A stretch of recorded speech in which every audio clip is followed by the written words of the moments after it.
তো মায়েরা তাহলে শাস্ত্র বিধান দিল কে যে কিভাবে মরবে জগতে কিন্তু কেউ জানে না, কেউ জানে না। এই যে আমি কীর্তন গাইতে গাইতে মরবো না অসুস্থ হয়ে মরবো না গাড়ি যেতে যেতে অ্যাক্সিডেন্টে মরবো, এটা কি কেউ বলতে পারে? পারে না। ওই জন্য বলছে এই জগৎ সংসারে কেউ খেয়ে মরে, কেউ খাইয়ে মরে, কেউ নিয়ে মরে, কেউ দিয়ে মরে, কেউ শুনে মরে, কেউ দেখে মরে, কেউ বলে মরে, কেউ ভালোবেসে মরে। এই যা যা কথাগুলো বলছে একটা কথা বাবা গ্রন্থের বাইরে নেই, সব গ্রন্থের ভিতরে আছে। তো যদি কারোর জানা থাকে আপনারা বলতে পারবেন। কেমন বলো তো? খেয়ে মরেছিল কে?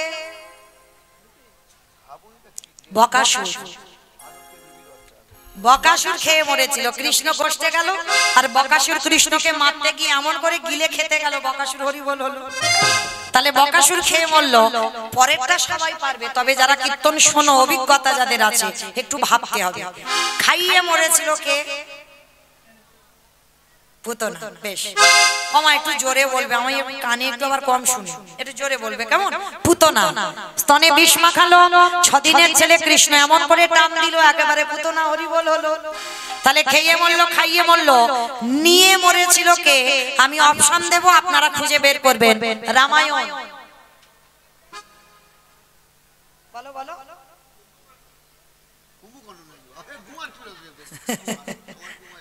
রাবণ। রাবণ তো নিয়ে মরেছিল। সীতা মাকে নিল বলে তো 1 লক্ষ ছেলে আর 12 লক্ষ নাতি বংশে বাতি দেওয়ার মতো কেউ ছিল না। হরি বল। তাহলে নিয়ে মরলো। তাহলে খেয়ে মরলো, খাইয়ে মরলো, নিয়ে মরলো। দিয়ে মরেছিল কে? অপশন মহাভারত। বড় কঠিন। কঠিন নয়, যারা শাস্ত্র জ্ঞানী, যারা একটু রামায়ণ মহাভারত জানে। কর্ণ। কর্ণ। বেশ কর্ণ কবচ কুণ্ডল দিল, ওই জন্য তো কর্ণ বধ হলো, আর না হলে কি বধ হতো? হতো না। তাহলে খেয়ে মরলো, খাইয়ে মরলো, নিয়ে মরলো, দিয়ে মরলো। শুনে মরেছিল কে? অপশন মহাভারত। অশ্বত্থামা নয়, ওর বাবা হস্তগুরু দ্রোণাচার্য। অশ্বত্থামা হতবাদী, ইহা আমি সত্য জানি, ইতি গজ পড়ে গেল রামে, ইতি গজ পড়ে গেল রামে। হস্তগুরু দ্রোণাচার্য পুত্রের অশ্বত্থামার মৃত্যু সংবাদ শুনে দ্রোণাচার্য বধ হলো, মানে শুনে মরণ হলো। তাহলে খেয়ে মরলো, খাইয়ে মরলো, নিয়ে মরলো, দিয়ে মরলো, শুনে মরলো। বলে মরেছিল কে? দক্ষ রাজার 7টা মেয়ে ছিল, 7টার ভিতরে একটা ছিল সতী। দক্ষ যজ্ঞ হলো, সব জামাইকে বলল আমার বাবা শিবকে নিমন্ত্রণ করেন। সতী বাপের বাড়ি যাবে, আমার বাবা ভোলানাথ বলছে সতী তোমার কি যাওয়া ঠিক হবে? তোমার বাবা সব বোনেদের বলল কিন্তু তোমার নিমন্ত্রণ করেনি, বিনা নিমন্ত্রণে তুমি স্বামীর অবাধ্য করে অবাধ্য হয়ে তুমি যাবে না যে বাপের বাড়ি। বলে দেখো তোমাকে নিমন্ত্রণ করেনি যে কেন সেটা আমাকে জানতে হবে। সতী গেল যজ্ঞে, বাবাকে গিয়ে প্রশ্ন করলো বাবা তুমি সব জামাইকে ডাকলে আমার পাগলটাকে কেন বললে না? বলে বলা যাবে না। কেন যাবে না? বলে তোর স্বামীকে যদি বলি ও তো ভূত পেতনি সঙ্গে নিয়ে আসবে, আর ওর পিছনে পিছনে সব দলবল আসবে, আর এসে বাবা আমার যজ্ঞটা একেবারে ভণ্ড করে দেবে। ওই জন্য তোর স্বামীকে কোনো অনুষ্ঠানে বলা যাবে না। সঙ্গে সঙ্গে সতী বলল পিতা আমি যার হাত ধরে চলে গেছি, যাকে বিয়ে করেছি, তাহলে তুমি আমার সামনে আমার প্রতিনিন্দা করলে। এই মুহূর্তে আমি সতী তোমার চরণ ছুঁয়ে প্রতিজ্ঞা করলাম, স্বামী নিন্দা যখন শুনলাম এক্ষুনি আমি আমার দেহ ত্যাগ করব। বলেই সতী দেহ ত্যাগ করে দিল। তাহলে খেয়ে মরলো, খাইয়ে মরলো, নিয়ে মরলো, দিয়ে মরলো, শুনে মরলো, বলে মরলো, দেখে মরলো। আর দেখে মরেছিল কে? দেখে মরেছিল হিরণ্যকশিপু। প্রহ্লাদকে বলেছিল প্রহ্লাদ তোর হরি কোথায় থাকে? বলে কেন যেদিকে তাকাবো সেদিকে হরি। এই ফটিক স্তম্ভে আছে তোর হরি? আছে। আঘাত করলো, ফটিক স্তম্ভ থেকে ভগবান কত দয়ালু, কত দীনতার প্রতিমূর্তি, ভক্তির জন্য রড বালি সিমেন্টের ভিতরে ঢুকে বসেছিল। যেই না ভাবলো ভগবান দেহটা মানুষ, মুখটা পশু। কোন ঠাকুর? নৃসিংহদেব, নরসিংহ। আর ওই রূপটা ধরেছে যেই না হিরণ্যকশিপুর হেসে উঠলো, বলে মূর্খ ভগবান যতই তুমি রূপ ধরো না কেন আমায় তো মারতে পারবে না। বলে কেন? বলে ব্রহ্মা আমার মাথায় হাত দিয়ে বর দিয়েছে আমি অমরত্ব, আমি অমর। ভগবান হেসে উঠেছে, বলে ব্রহ্মা নিজে অমর নয় আর তোমার অমরত্ব দিয়েছে? ব্রহ্মা নিজে অমর নয়, তাহলে তুমি অমর কি করে হলে? বলে শোনো, আমাকে তো নারী নয়, পুরুষ নয়, পশুতে মারতে পারবে না। ভগবান বলে তোর মারবার জন্য তোমার এই রূপটা ধরা। আমি তো নারী নয়, পুরুষ নয়, পশুও নয়, এই রূপটা ধরেছে নৃসিংহ রূপ, তোকে মারবো বলে। হিরণ্যকশিপুর বলছে তবু তুমি মারতে পারবে না কেন? বলে শোনো, আমাকে ব্রহ্মা বর দিয়েছে আমি জলে মরবো না, স্থলে মরবো না, অন্তরিক্ষে মরবো না। বলে আমি জলে নয়, স্থলে নয়, অন্তরিক্ষে তোরে মারবো না, আমি মারবো আমার উরু দেশে। যার জন্য ভগবান উরুর দেশটা হলো শ্মশান। মূর্খ হিরণ্যকশিপুর বলছে তবু তুমি মারতে পারবে না। বলে কেন? আমি তো ঘরে মরবো না, বাইরে মরবো না। বলে আমি ভগবান, তোরে ঘরে মারবো না, বাইরে মারবো না, তাহলে মারবে কোথায়? বলে তোর ঘরের চৌকাঠের উপরে দাঁড়িয়ে। মানে ঘরের ভিতরে নয়, ঘরের বাইরে নয়, চৌকাঠের উপরে দাঁড়িয়ে মারলো। বলছে তবু মারতে পারবে না। বলে কেন? বলে আমি দিনে মরবো না, রাতে মরবো না। বলে দিন রাতের মাঝখানে তোরে মারবো গোধূলি বেলায়। বলে তবু মারতে পারবে না। বলে কেন? বলে আমি তো মাসে মরবো না, আমি তো বারে মরবো না। আমা বলো কোন মাসকে মাস বলে না, কোন বারকে বার বলে না? বাহ, মানে আমার কীর্তন খুব শোনে, দেখেই বোঝা গেল। তাহলে পুরুষোত্তম মাস মল মাস, যেটাকে মহাজনেরা বলছেন এই মাসের কোন মাসটাকে মাস বলে না, এই মাসে যে কটা বার হবে বার ধরবে না। আর এই মল মাস সৃষ্টি করেছিল হিরণ্যকশিপুরকে মারবার জন্য। তাহলে মল মাসে বধ হলো, আর ওই রূপটা ধরে যখনই হিরণ্যকশিপুর বধ হলো, দর্শন করে হিরণ্যকশিপুর চলে গেল। তাহলে খেয়ে মরলো, খাইয়ে মরলো, নিয়ে মরলো, দিয়ে মরলো, শুনে মরলো, বলে মরলো, দেখে মরলো। আর একটা বাকি আছে, ভালোবেসে মরেছিল কে? আমি বলবো, বলো। ঋতুপর্ণা। সে এখনো বেঁচে আছে নাকি ঋতুপর্ণা? আমি বলেছি গ্রন্থের বাইরে একটা কথা যাবে না, যাচ্ছে বাইরে। আর তাছাড়া এখনো মরেনি, মানে সিনেমা দেখে দেখে মাথাটা গেছে। বকুল পিয়াতে মরেছে, মানে বললাম সিনেমা দেখে দেখে মাথাটা গেল। তো মায়েরা ভালোবেসে মরেছিল রাজা দশরথ। রাজা দশরথ মরেনি, ভালোবেসে কাকে ভালোবেসেছে? রামকে। ভেবে, হ্যাঁ কইকেয়ীকে, ভেবে উত্তর দিতে হবে। কইকেয়ীকে ভালোবেসে মরেছে, কারণ কইকেয়ীকে এই দশরথের কটা বউ ছিল জানো? 750। তবে জানো ভগবান বিধান দেয়নি যে তোমরাও অতগুলো করে করো। তাদের ক্ষমতা ছিল, পাওয়ার ছিল।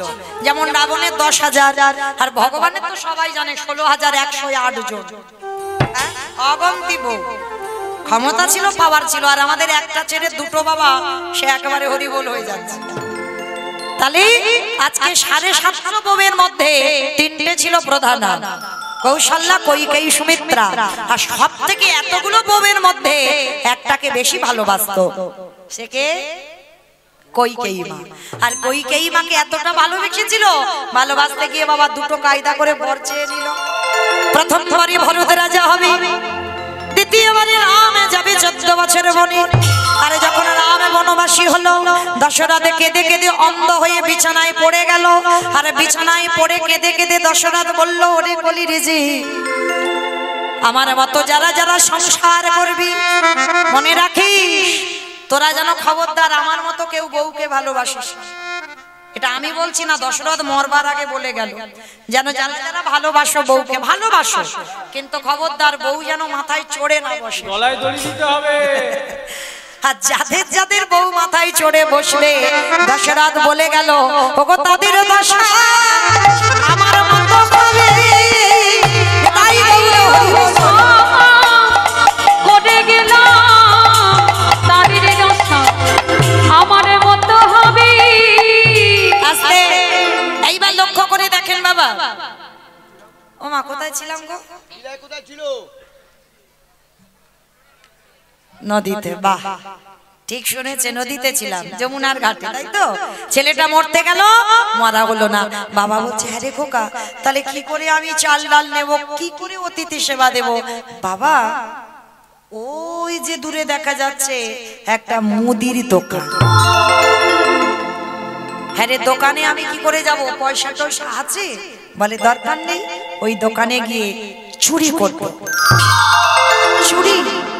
আমরা ব্রাহ্মণ, আমরা চুরি করলে আমাদের সমাজ কলঙ্কিত হয়ে যাবে বাবা। কে বলেছে? শোনো, চুরি করলে যদি নিজের জন্য চুরি করা হয় তাতে পাপ হয়, কিন্তু অতিথি মানে নারায়ণ, আমি নারায়ণের জন্য যদি চুরি করি ও চুরিতে পাপ দশায় না। ঠিক আছে বাবা দাঁড়াও। বাপ বেটা দুজনে মিলে গেল ভোরের বেলা দোকান চুরি করতে। মায়েরা আর বেশিক্ষণ জ্বালাবো না, আর 10 মিনিট পরে আপনাদের ঘুমানোর ব্যবস্থা করে দেব। একটু শান্ত হয়ে বসবে কেমন? কারণ এইটুকু তো শুনতেই হবে, নালে বুঝতে পারবেন না বাবা ভগবান ভক্তের প্রতি ঘৃণা করতে পারে। তো আজকে যেই না বাবা ওই মুদি দোকানে গর্ত করে বাবা ছেলে দুজনে, বাবা বাইরে দাঁড়িয়ে আছে, ছেলেটা দোকানের ভিতরে প্রবেশ করেছে। প্রবেশ করে চাল ডাল আলু সবজি পুটলিতে বেঁধে নিয়েছে। বেঁধে নিয়ে বাবার হাতে দিয়ে বলছে, বাবা বাবা তুমি তো কত চিন্তা করছিলে কি করে সেবা দেবে, কি করে সেবা দেবে, দেখলে তো কি সুন্দর ব্যবস্থা করে দিলাম। চলো চলো চলো চলো তাড়াতাড়ি চলো, গিয়ে রান্নার ব্যবস্থা করতে হবে। বাবা বলছে, হ্যাঁ রে খোকা, অতিথি সেবা দেবার পরে একটু মুখশুদ্ধি দিতে হয়। মায়েরা আপনাদেরও বলে যায়, একজনকে যদি নিমন্ত্রণ করে সেবা দেন, সেবার পরে যেন মুখশুদ্ধিটা দিতে ভুলে যাবেন না, এইটা খুব খেয়াল রাখবেন। অনেকে পান খায়, জোয়ান পান মশলা এলাচ লবঙ্গ মৌরি দিতেই হবে। পরিপূর্ণ সেবার ফল পেতে গেলে এগুলো প্রয়োজন। তো আজকের বাবা বলছে, হ্যাঁ রে বাবা, আর অতিথি মানে নারায়ণ, আর ভগবানের মুখশুদ্ধি তো হরিতুকি জানা বাবা। সেই বাপ বেটা যখন চোর হলাম, একবার দোকানে গিয়ে একটা হরিতুকি নিয়ে আয়। ঠিক আছে বাবা তুমি একটু দাঁড়াও, আমি যাচ্ছি। কেন বাবা বলবে, আর কেন ছেলেটা আবার দ্বিতীয়বারে ঢুকবে? যেই না প্রবেশ করলো দোকানের ভিতরে, দেখে না পানের থালাতে একটা হরিতুকি পড়ে আছে। ভগবান মনে মনে চিন্তা করলো, বটু প্রথম পরীক্ষা নিয়েছি, তোর রূপ ধরে গোটা লোকের কাছে মার খাইয়েছি। কি মা মনে পড়ছে? মনে পড়ছে তো? দ্বিতীয়বার পরীক্ষাটা করেছি, কচ্ছপ হয়েছে। মনে পড়ছে? চাল ডালটাকে কেড়ে নিল যমুনার ঘাটে। এইবার 3 নম্বরের পরীক্ষা, আর এই পরীক্ষাটা যেন কারোর জীবনে কোনোদিন ভগবান না। প্রবেশ করলো, হরিতুকিতে হাত দিয়েছে, একটা হরিতুকি দোকানের ভিতরে পানের থালা। আর ওদিকে ভগবান মনে মনে ভাবছে, বা তো দোকানদারকে স্বপ্ন দিতেই হবে। দোকানদার ঘরের ভিতরে ঘুমাচ্ছে, আর এদিকে দোকানের ভিতরে বটু প্রবেশ করে পানের থালাতে সবে হাত দিয়েছে। আর ভগবান ডাক দিল, দোকানদার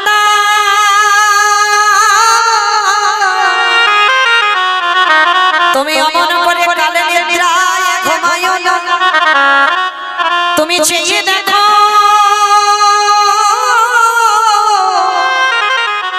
তোমার মুদি দোকানে কেমন চুরি হয়ে যায়। ওগো দোকানদার,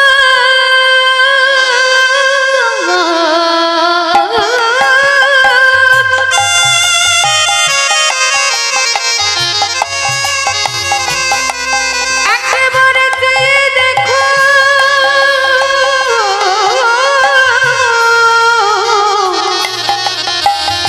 তোমার দোকানে কেমন চুরি হয়ে যায়। যেই না বাবা দোকানদারকে স্বপ্ন দিয়েছে, দোকানদারের ঘুম ভেঙে গেছে, ভোরের স্বপ্ন সত্যি হয়। আর ওই ছোট্ট ছেলেটা হরিতুকিটা নিয়ে যেতে যাবে, আর পাটা লেগে পানের থালাটা উল্টে পড়ে গেছে। দোকানের ভিতরে একটা ঝনাত করে আওয়াজ হয়েছে, এই মনে হচ্ছে কোকা আমার দোকানে কেউ চুরি করতে ঢুকেছে। আরে চোর চোর চোর চোর চোর বলতে বলতে দোকানদার দোকানে আসছে, আর কান্না প্রাণের ভয় হয়। সবে হরিতুকিটা নিয়ে দুটো হাত আর মাথাটা গর্তের বাইরে বের করেছে।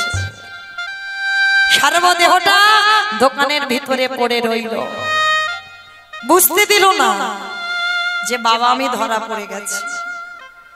হাসি মুখে বাবার হাতে হরিতকিটা দিয়ে বলছে, বাবা যাও তুমি তাড়াতাড়ি গিয়ে রান্না বসাও, আমি যাচ্ছি একটু পরে।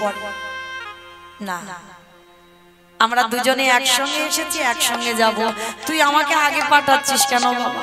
ও বাবা তুমি যাও। দেওয়ালটা ধরে আছে মা, আর পিছনে দোকানদার পাটা তো এসে ধরে ফেলেছে, পাটা ধরে টানছে, আর যত টানছে দেওয়ালটা ধরে আছে, শরীর থেকে ঘাম ঝরে ঝরে পড়ছে। বাবা বলছে, আরে কোকা সত্যি করে বল না, তোর কি কিছু হয়েছে? ও বাবা বললাম তো আমার কিচ্ছু হয়নি। না, আমার মনটা যে মানছে না বাবা, আমার মনে হচ্ছে তোর কিছু একটা হয়েছে। বললাম না কিছু হয়নি, তুমি আগে যাও, গিয়ে রান্না বসো, আমি যাচ্ছি। না, একসঙ্গে এসেছি, একসঙ্গে যাব। ছোট্ট ছেলেটা আর থাকতে পারলো না বাবা, আর মনে হয় তোমার সঙ্গে আমার যাওয়া হবে না। কেন আমার সঙ্গে যাবি না? তুই কার সঙ্গে যাবি? যাবো কি করে? এরা যেভাবে আমার পা ধরে টানাটানি করছে, যে কোনো মুহূর্তে আমায় দোকানে টেনে নিয়ে চলে যাবে। খোকা খোকা চুপ কর, চুপ কর, একবারও বলিস না কথা। তুই মনে করে বলিস না আমি যে বাবা হয়ে শহীদে পারব না। ওরে এই জগৎ সংসারে আমি জানতাম, আমি জানতাম এটাই হবে। আমি জানতাম চুরি করতে গেলে তুই ধরা পড়ে যাবি, সকাল হলে আমাকে বলবে আমি চোরের বাবা। এর থেকে যদি আমার মৃত্যু হয়ে যেত, আমার এতটুকু দুঃখ কষ্ট হতো না বাবা। একটা কথা বলবো, কাল সকালে যাতে কেউ বুঝতে না পারে আমি চোর, তুমি আমার বাবা, তার বিনিময়ে একটা কাজ করবে বাবা। বল বাবা বল, যেটা করতে বলবি আমি করব, কিন্তু আমি চোরের বাবা হয়ে বাঁচতে পারবো না। শোনো বাবা, কাল সকালে যাতে কেউ জানতে না পারে, ওই যে অস্ত্রটা দিয়ে আমরা গর্ত করেছিলাম, দোকানের ভিতরে প্রবেশ করলাম, ওই অস্ত্রটা তুমি তুলে নাও। অস্ত্রটা তুলে নিয়ে একটা কাজ করো, তুমি আমার মস্তকটা ছেদন করে নিয়ে পালিয়ে যাও। না না না, বলিস না বাবা ও কথা। ওরে ছোট বাচ্চা তো, কিছু বুঝিস না। যেদিন বাবা হবি, যেদিন বড় হবি, সেদিন বুঝবি এই বাবাদের কত জ্বালা, কত যন্ত্রণা। আর এই পৃথিবীতে কোনো বাবা মা পারে না নিজ পুত্র বলে দিতে। কে বলেছে পারে না? কে বলেছে পারে না? মহাভারতে দাতা কর্ণ করেনি মা পদ্মা? কি গো মা, আপনারাও মা, আমিও তো মা। মহাভারতে যারা কর্ণের চরিত্র শুনেছেন, ভগবান একাদশী করে পরের দিন দ্বাদশীতে এসেছিল পদ্মা মার ঘরে। পদ্মা, এই দ্বাদশীতে আমি তোমার বাড়ি একটু প্রসাদ পেতে চাই। বলুন বাবা আপনি কি প্রসাদ পাবেন? শোনা পদ্মা, আমি শুনেই এসেছি তোমার স্বামী নাকি বড় দাতা, যে যা চায় তাকে নাকি তাই দিয়ে দেয়। দাও না, আমি তোমার বাড়িতে এই দ্বাদশীতে একটু মাংস খেতে চাই। আপনি বৈষ্ণব, আপনি দ্বাদশীতে মাংস খাবেন? হ্যাঁ পদ্মা, দাও। তবে শোনো, অন্য কোনো মাংস নয়, আমি মৃগ মাংস, পক্ষী মাংস খাবার জন্য তোমার বাড়ি আসি। বলুন আপনি কি মাংস খাবেন? বাদ্দা আগে ত্রিসত্য অঙ্গীকারে আবদ্ধ। আমি যে মাংস চাইবো তুমি খাওয়াবে আমার। পদ্মামা আগু পিছু বিচার করেনি, মাতৃসত্য করেছিল। মনে রেখো তুমি আমার কাছে অঙ্গীকারে আবদ্ধ হয়েছো, পালন তোমায় করতে হবে। বলুন আপনি কি পালন, কি সেবা পেতে চান, কি মাংস খাবে? তোমার একমাত্র পুত্র, তোমার একমাত্র নয়নের মণি, তোমার একমাত্র বুকের ধর, ওই বিষকেতুর মাথাটা তুমি হাড়ি কাটে রাখবে। আর বিষকেতুর মস্তকে ছেদন করে তার দেহটা টুকরো টুকরো করে আমাকে মাংস করে সেবা দিতে হবে। না না, ও কথা বলো না। আমি যে মা, আমি মা হয়ে আমি নিজে পুত্রকে বলি দেব কি করে? পদ্মা তুমি তো ত্রিসত্য অঙ্গীকারে আবদ্ধ, দিতেই তোমায় হবে। আর আমি তোমার ছেলের দেহের মাংস খেতে চাই। বেশ, নয়ন জলে মুখ ভাসিয়ে আজ জনমে দুঃখী মায়া,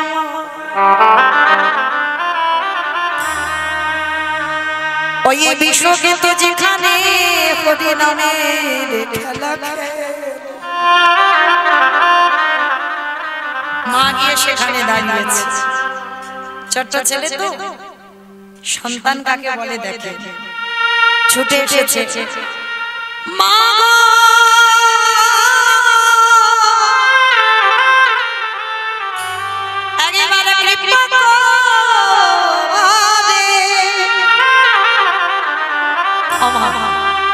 তুমি কি আমার জন্য কষ্ট পাচ্ছ, আমার জন্য কাঁদছো? ও মামা, তোমার চোখে জল কেন মা? ছেলেটা নিজের উত্তরীয়টা দিয়ে মার চোখের জল মুছিয়ে দিয়েছে। এই হলো সুযোগ্য সন্তান, যে মায়ের দুঃখে দুঃখী হবে, যে বাবার দুঃখে দুঃখী হবে। মা কষ্ট পেলে সন্তান কষ্ট পাবে, বাবা কষ্ট পেলে সন্তান কষ্ট পাবে। মা ছেলেটাকে ধরে বলছে, না বাবা, তোর জন্য আমি কাঁদছি না। তাহলে কাঁদছো কেন? খোকারে, আমার দুয়ারে চারজন বৈষ্ণব এসেছে। বৈষ্ণব? কিন্তু মা, তুমি তো বৈষ্ণব সেবা দিতে গিয়ে কোনোদিন ভেঙে পড়ো না, তুমি তো কাঁদো না, আজকে কেন কাঁদছো মা? জানিস বাবা, বৈষ্ণব মাংস খেতে চেয়েছে, খাইয়ে দাও। আমাদের ঘরে তো মৃগ মাংস, পক্ষী মাংস কিছু অভাব নেই, খাইয়ে দাও। খোকা, মৃগ মাংস পক্ষী মাংস খাবে না রে বাবা। আমি ত্রিসত্য অঙ্গীকারে আবদ্ধ হয়েছি, তোর দেহটা হাড়ি কাটে রাখতে হবে, তোর দেহটা টুকরো টুকরো করে ওই বৈষ্ণব সেবায় মাংস করে দিতে হবে। ছোট্ট বিষকেতু বলে উঠলেন, মা এই জন্য কাঁদছো? কেঁদো না মা, কেঁদো না। তুমি তো বলেইছিলে, আমাকে গল্প করে রেখেছো। আমি যেদিন তোমার গর্ভে ছিলাম, তুমি ভগবানকে বলেছিলে এই ছেলে যেন বৈষ্ণব সেবায় লাগে। তাহলে আজকে তোমার বিষ যাবে বৈষ্ণবী সেবায়। তাহলে তুমি কেন ভেঙে পড়ছো মা? কাঁদো না। তুমি কাঁদলে আমি যে যেতে পারবো না মা, তুমি কাঁদলে আমার যাওয়ার পথটা পিছনে। মা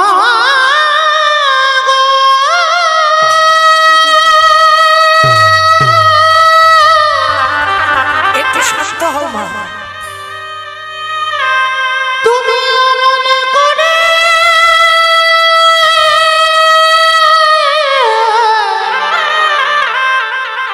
কেঁদো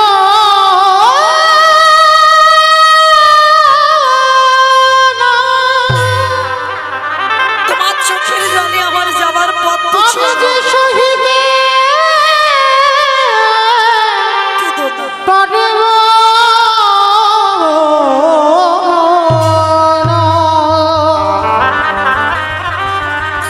মাগো আমি চলে যাই আরে কোনদিন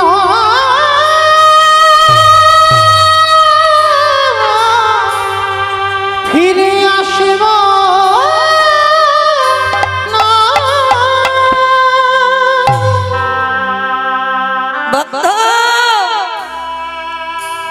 আমার বাবা মা রইল রে, দেখিস আমার মা বড় জনম দুঃখী, আমার মাকে তোরা মা বলে একটু ডাকিস। আসি বন্ধু, আমার জীবন নদী তোদের সঙ্গে সব খেলা আমার শেষ হয়ে গেল। নাইয়া আসি বন্ধু, আমারে ভাবের খেলা সঙ্গ হলে এ গো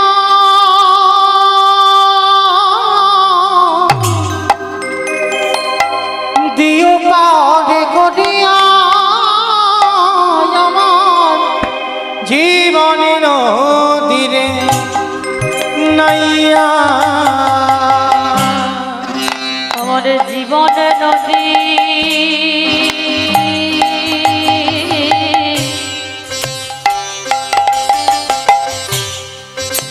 নাইয়া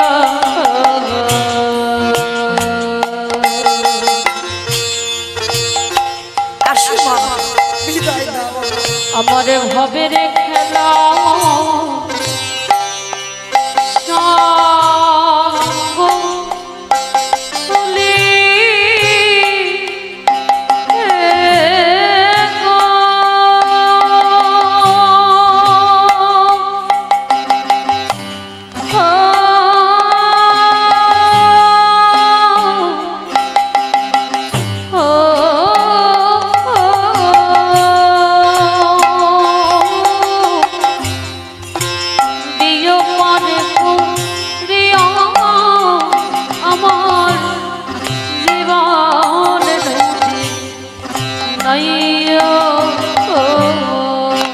দয়ালে নিতাই গৌর প্রেমানন্দে হরি বল। ও দয়ালে হে দয়াল হে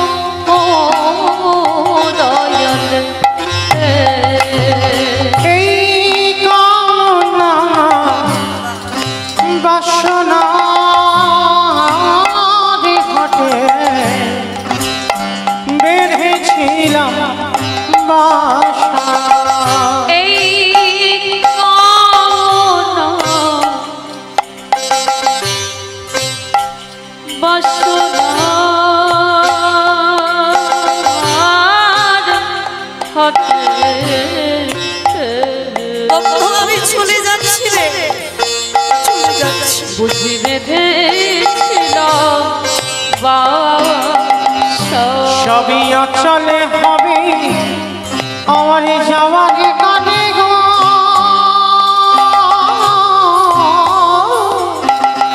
একেবারে দেখি নাই ভাবিয়া আমার জীবন নদীর নাইয়া নিতাই গৌর প্রেমানন্দে হরি বল, হরি বল, হরি বল।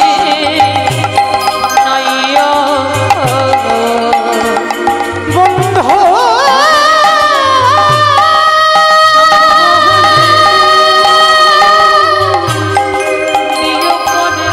আমি চলে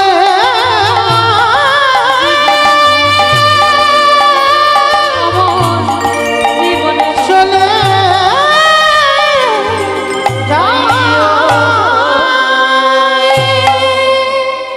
সেই বিষকে তোর মস্তক ছেদন করে বৈষ্ণবের সেবায় দিল মাংস করে। কিন্তু পরক্ষণে মা সেই ছেলে আমার মার বলে পুত্র হয়ে ধরা দিল। হতে হতে পারে বাবা, সেদিন মা পদ্মাবতী যেমন বুঝতে পারেনি তার বাড়িতে যে এসেছে সেই হলো তার আরাধ্য দেবতা। হতেও তো পারে, হতেও তো পারে যে তোমার বাড়ি যে চারজন বসে আছে সেই হলো আরাধ্য দেবতা। ধরো অস্ত কাটো মাথা। বাবা উন্মাদ পাগল, একবার মনে করে আমার ছেলে লাগবে, একবার মনে করে আমার বৈষ্ণব সেবা। আর এই দুটো চিন্তা করতে করতে বাবা উন্মাদ পাগল হয়ে গেল। হাতে অস্ত্রটা তুলে নিয়ে একমাত্র সন্তানের মস্তকটাকে ছেদন করে দিল। আর যেই না ছেলের মাথাটা কেটে দিল, ওই কাটা মুন্ডুটা বাইরে আর দোকানদার দেহটা টেনে নিয়েছে। দোকানদাররা দেখছে বাবা দেহেতে ওই পইতে আছে, এই এ তো ব্রাহ্মণের ছেলে। শোন, সময় থাকতে থাকতে লোকজন জানাজানি হওয়ার আগে লোক তো জানবে না, ভাববে আমরা কেটে দিয়েছি, কিন্তু ডাকাতের সর্দাররা মনে হয় এর গলা কেটে নিয়ে চলে গেছে। বস্তা বন্দি করে দোকানদার দেহটা নিয়ে যমুনার জলে ফেলে দিল। আর বাবা ছেলের মাথাটা পুডলিতে বেঁধে যমুনার জলে ফেলে দিল। চাল ডালটা নিয়ে সন্দীপনী মনে রন্ধনের ব্যবস্থা করলেন। রন্ধন হবার পরে যেই না সেবা দেবে, ভগবানের চোখে এলো জল।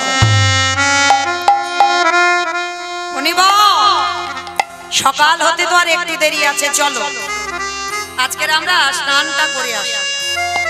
যেই না বাবা স্নান করবার কথা বলা, ভোর হতে তো একটু দেরি আছে, চলো স্নানটা করে আসি।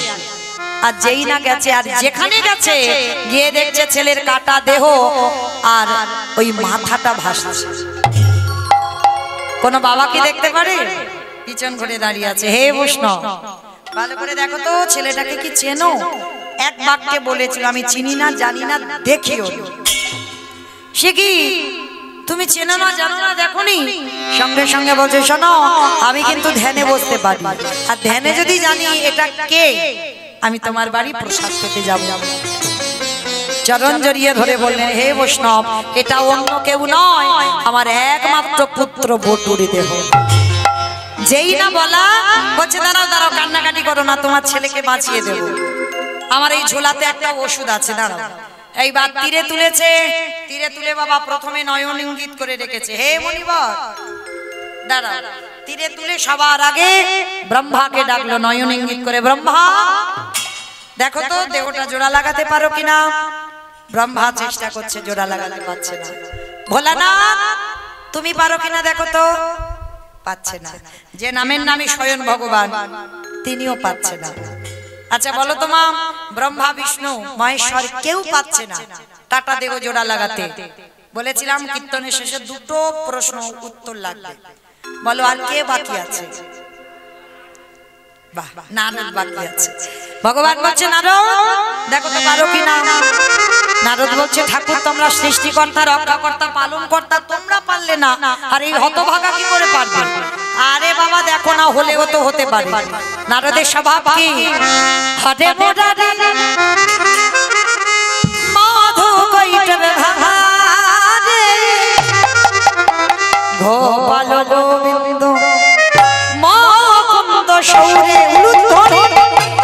হরে মুরারি মধু কৈটবে ভারি গোপাল গোবিন্দ মুকুন্দ সৌরে রাম নারায়ণ মুকুন্দ মধুসূদন কেশব কংসারে হরে বৈকুণ্ঠ বাম। হরে মুরারি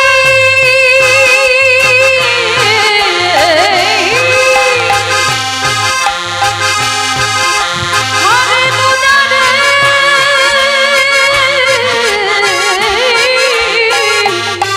মুরারি মুরারি হরি সাধু হরি বল, হরি বল, হরি বল, হরি বল। হরি গোবিন্দ মুকুন্দ সৌরে নারায়ণ নারায়ণ নাম। এক হাতে দেহ, এক হাতে মাথাটা নিয়েছে, যেই না এক জায়গা করেছে, আঠার মতো দুটো আটকে গেছে। ও ঠাকুর, তোমরা জোড়া লাগাতে গেল লাগলো না, আর আমি ঠেকাতেই লেগে গেল জোড়া। এটা কি করে হলো ঠাকুর?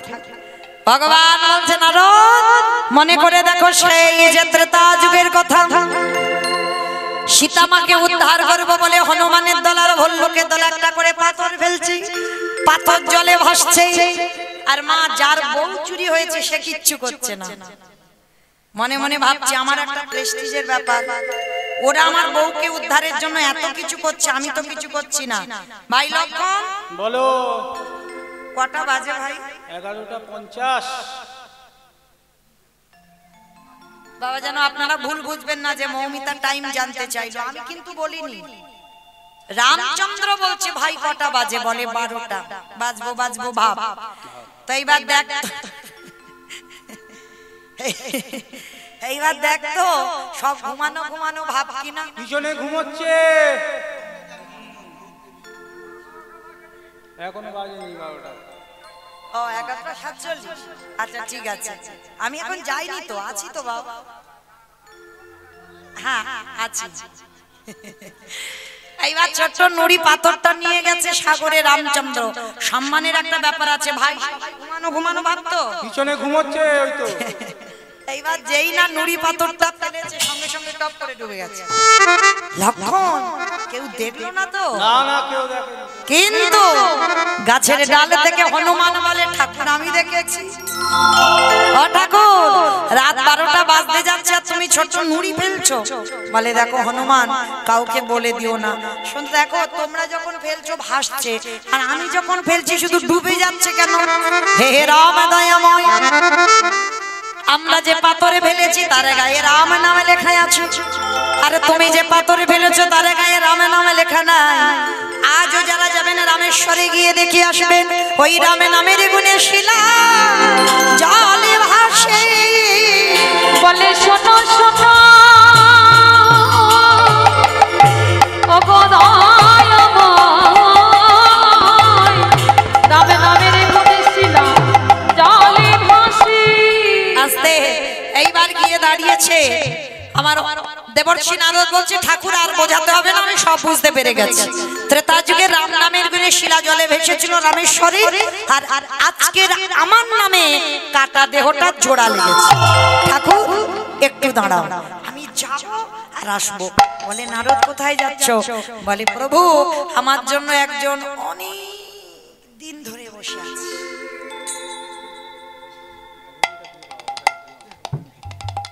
আমা এবার বলো, আর একটা উত্তর দিলেই ছুটি। বলো কে বসে আছে নারদের জন্য? মা, সেই মর্তদামের মা। তবে সে মাটা কোনো সাধারণ আমাদের আপনাদের মতো মা নয়, জগৎ জননী মা দুর্গা। ভগবান মাকে ছাড়া লীলা পূর্ণ করতে পারবে না। নারদ মুনি সেই মার কাছে গেছে, মা সবে উত্তরটা পেলাম। বলে বাবা নারদ কি পেয়েছে? বলে শোনো মা শোনো, নাম যদি বলার মতো বলা যায়, নাম যদি শোনার মতো শোনা যায়, নামের গুণে শিলা জলে ভাসি, নামের গুণে বোবা কথা বলি, নামের গুণে খোঁড়া কেটে চলি, নামের গুণে সংসারের অমঙ্গল দূরীভূত হয়। তবে একটা কথা, ভগবানকে ভালোবাসার মতো বাঁচতে হবে। কিরকম জানো? তরকারি বানাতে পারো, মানে সবজি বানাতে পারো তো?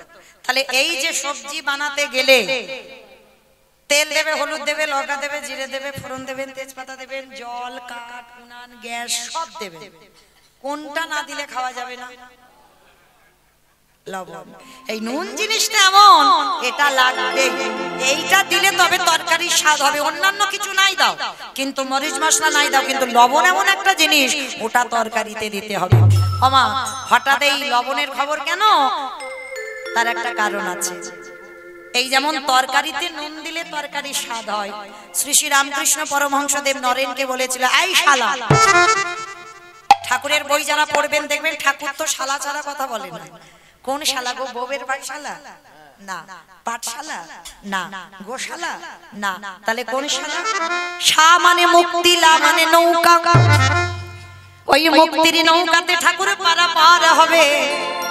ঠাকুর নরেনকে ডেকে বলেছিল দুঃশালা শোনে কানে, সারা জীবন নাচানাচি করলে ভগবান পাবি না, ভগবান পেতে গেলে মাঝে মাঝে গাছের গোড়ায় জল দে। আর গাছের গোড়াটাকে ঠাকুর তো উদাহরণ দিয়ে কথা বলতো, গাছের গোড়াটা ঈশ্বর পরম কৃষ্ণ সচ্চিদানন্দ বিগ্রহ অনাদিরাদি গোবিন্দ সর্বকারণের কারণম একলি ঈশ্বর কৃষ্ণ আর সবৃত্ত যারে জয়ছে না চায় তারে তো ইচ্ছে কানে নিত্য। মনে রেখো মা, লক্ষ্য রাখবে এই জগৎ সংসারে কৃষ্ণ সেবা বাদ দিয়ে যেন অন্যান্য দেবদেবী সেবা না হয়। বিশ্ব পিতা হলো ভগবান, ভগবান বলছে আমি হচ্ছে গাছের গোড়া, আর আমার মাথায় অত দায়িত্ব রাখিনি, একটা একটা করে ভাগাভাগি করে দিয়েছি। যেমন লক্ষ্মী পুজো কেন করব? লক্ষ্মী পুজো কেন করব? ধান চাল ভালো হবে। ধান চাল ভালো হবে, বেশ। আচ্ছা, সরস্বতী পুজো কেন করব? বিদ্যা বুদ্ধি। বিদ্যা বুদ্ধি। গণেশ পুজো জানো? না। ব্যবসা বাণিজ্য। ব্যবসা বাণিজ্য। আর কার্তিক পুজো? ওর মাথা ওইটাই হাইপার গেলে, কার্তিক পূজা। কার্তিকের মতো, কার্তিক আসতে কার্তিকের মতো একটা ছেলে চাই, তাই তো?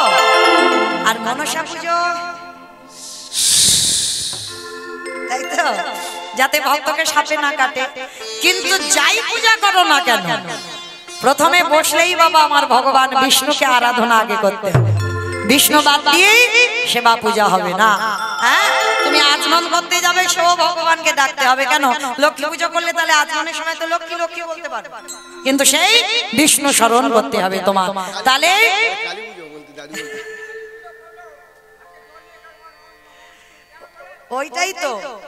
ওইটাই তো বলতে চাইছি বাবা, আমি যাই করো না কেন আমার বাপকে ডাকতে হবে আগে। হ্যাঁ, যেমন আরো একটা পরিষ্কার বোঝাই, হয়তো ছেলে বউ নাতিপুতি সব এক সংসারে আছে। আচ্ছা বলো তো, নিমন্ত্রণ পত্র যদি কোথা থেকে আসে, কার নামে পত্র আসবে? বৌমার নামে। বাবা নাকি বৌমার নামে আসে? হ্যাঁ, এখন বৌমার নামে আসে। ঠিক ঠিক, এখন বৌমার নামে আসতে হবে, না হলে ব্যবস্থা হয়ে যাবে। কিন্তু নিয়ম শ্বশুর মশাই মানে বাবার নামে পত্র আসবে। আর বাবাকে বলা মানে ছেলে বউ নাতিপুতি ও সব নিমন্ত্রণ, আলাদা করে আর কিছু বলতে হবে না, সব তো এক সংসারে আছে। বাবাকে নিমন্ত্রণ, তাহলে বিশ্বপিতা হলো ভগবান। আর ভগবানকে যে একবার প্রণাম করে, ভগবান বলছে যদি লক্ষ্মী কালী দুর্গা সরস্বতী যদি প্রণাম করতে ভুলে যাও, ভগবান বলছে গোড়াতে তো জল দিয়েছো, আপনি থেকে ডালপালা শাখা পোশাকায় পৌঁছে যাবে। কিন্তু যদি কেউ কোনোদিন কৃষ্ণ সেবা নারায়ণ পূজা বন্ধ করে, কেউ যদি শুধু ওই কালী পুজো লক্ষ্মী পুজো সরস্বতী পুজো করে, আমার পাতায় জল দিলে সে আসবে গোড়ায়? আস্তে আস্তে সে তো শুকিয়ে যাবে। তাহলে মনে রাখতে হবে আগে আমার কৃষ্ণ পূজা করতে হবে। কিন্তু তরকারির খবর এখন পেলাম না, তাই তো? তরকারির খবরটা তো জানতে হবে। তরকারিতে নুন দিলে তবে যেমন তরকারির স্বাদ হয়, চোখের জল দেখবেন একটু নোনা ভাব। কীর্তন গাইলে হবে না, কীর্তন শুনলে হবে না, ভগবানকে ভক্তি সহকারে ডাকলে হবে না। তরকারিতে লবণ দিলে যেমন তরকারির স্বাদ হয়, এই লবণ রূপী চোখের জল কোনদিন কীর্তন শুনতে শুনতে গাইতে গাইতে তার ভজন করতে করতে যদি ওই লবণ রূপী চোখের জল তার চরণে দিতে পেরেছো, সেদিন থেকে তুমি যাইতে যাবে তোমার নরজন্ম ধন্য হলো।